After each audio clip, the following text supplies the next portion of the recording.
Any budget worth its salt should be seeking to address the main concerns of the citizens and to ameliorate the suffering of the people, not to exacerbate the already precarious economic hardship we find ourselves. Mr. Speaker, if you take this budget, 2023 budget, Mr. Speaker, it is the evidence of the disconnect between the demands and the needs of the people and government policies. Mr. Speaker, if you come to the health sector, one of the critical areas is the National Health Insurance Scheme. Mr. Speaker, it remains the single largest health financing scheme in this country. Mr. Speaker, the attempt by this government to collapse the National Health Insurance Authority is legendary. Mr. Speaker, to start with, in the year 2021, government collected in excess of 2.056 billion in the name of National Health Insurance levy. Mr. Speaker, guess what? Only 123 million, less than 7%, was lodged into the National Health Insurance Fund. Less than that. Mr. Speaker, again, the worst is yet to happen. Mr. Speaker, if you refer to pages 190, 191, Appendix 3B and 3C, in the 2023 budget, we are seeking to raise not less than 5.28 billion in the name of National Health Insurance Scheme. Mr. Speaker, guess what? If you go to the expenditure, only 2.5 billion is going to be lodged into the National Health Insurance Fund. Out of the 5.8 billion, Mr. Speaker, the question is, are we collecting taxes in the name of National Health Insurance Scheme for the purpose or for the betterment of the scheme, or we are hiding behind National Health Insurance Scheme to collect taxes to do other things? Mr. Speaker, the scheme is at the verge of collapse, and we must save it. Mr. Speaker, a couple of weeks ago, the manufacturers and the importers of pharmaceutical products warned that they are no longer going to supply medications on credit basis. Mr. Speaker, on credit basis, the credit worthiness of the scheme is gone.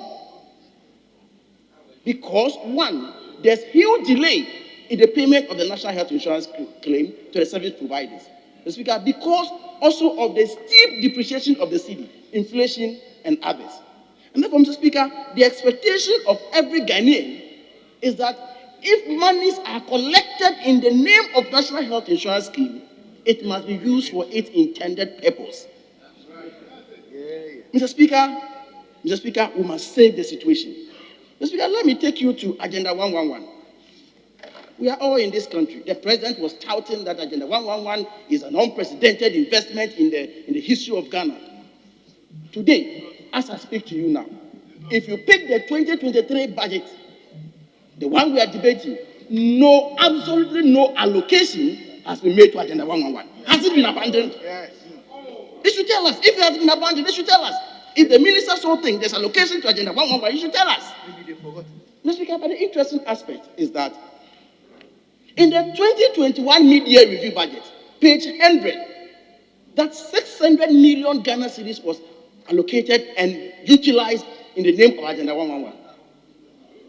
Mr. Speaker, in the 2022 budget, another 518 million Ghana cedis was also allocated to Agenda 111. Mr. Speaker, per a letter written by the Ministry of Finance, signed by the Chief Director, Mr. Patrick Numo, to the committee investigating the expenditure of COVID-19, another 763 million Ghana cedis has been expended on Agenda 111. Mr. Speaker, in all, we are talking about 1.9 billion Ghana cedis. Not a single hospital has been completed in the name of Agenda 111. Where is the money? Mr. Speaker, as we speak today, as Parliament, we do not know the list of Agenda 111. We don't know the current status of Agenda 111. We don't know which contractors are in charge. We don't know how much has been paid to who. Mr. Speaker, I dare say, not until clear light is thrown to Agenda 111, Mr. Speaker, this side of the House, we are not going to support this budget. Mr. Speaker, again, let me take you to brain drain. Mr. Speaker, any responsible government will be thinking about how to recruit health professionals, maintain them, and retain them in their health facilities. Unfortunately, if you check paragraph 826, 825, our budget is busy discussing the exportation of health professionals out of the country. Mr. Speaker, read before you read the point of order, please. Read. Mr. Speaker, if you read paragraph 825, paragraph 826, Mr. Speaker, brain, as I was talking about, any serious government will be seeking to recruit health professionals into its health facilities, maintain and sustain them.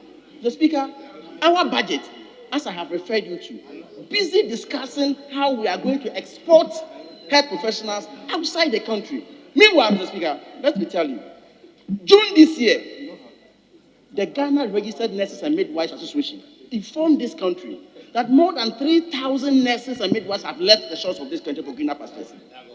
The Speaker, again, in their own budget, paragraph 825, they are saying extra 4,000 are also seeking to leave the shores of this country. What is the policy? What is the way forward? If care is not taken, Mr. Speaker, in a matter of 3 to 5 years, some of our health facilities will be empty of health professionals. And there has been consistent effort by this government to decline the total number of health workers in this country. Mr. Speaker, let's go to 2021 budget. In the 2021 budget, Appendix 7, the total number of health workers stood at 250,000, 2021. The Speaker, Appendix 7 in 2022 budget, it came down to 208,000, a decline of about 42,000 people. The Speaker, this year, their own budget, again at Appendix 7, it is further declining to 182,000. Mr. Speaker, look at the attrition rate. Look at the attrition rate, and we are happy discussing how we will export health professionals out of this country. The Speaker, how are we reconciling the attrition rate and the freeze on employment? Mr. Speaker, this budget, to the many youth in this country, especially the health professionals who are not yet employed, it provides absolutely no hope for them. No hope for them, Mr. Speaker. Mr. Speaker, again, there is another tax handle which was introduced, known as COVID levy.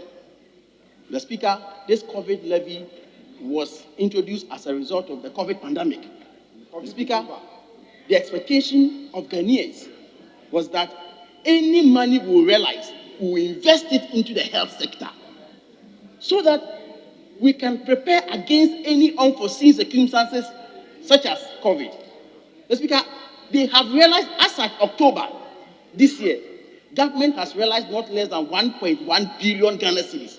How much has been invested in the health sector? It's as though we use the health sector to raise funds. We have turned it into, cash cow. And then other people are enjoying the money. The Speaker, a country in crisis such as ours should be thinking about how to feed your country food and health care. The Speaker, the inflation of this country, as at October, stood at 40.4%.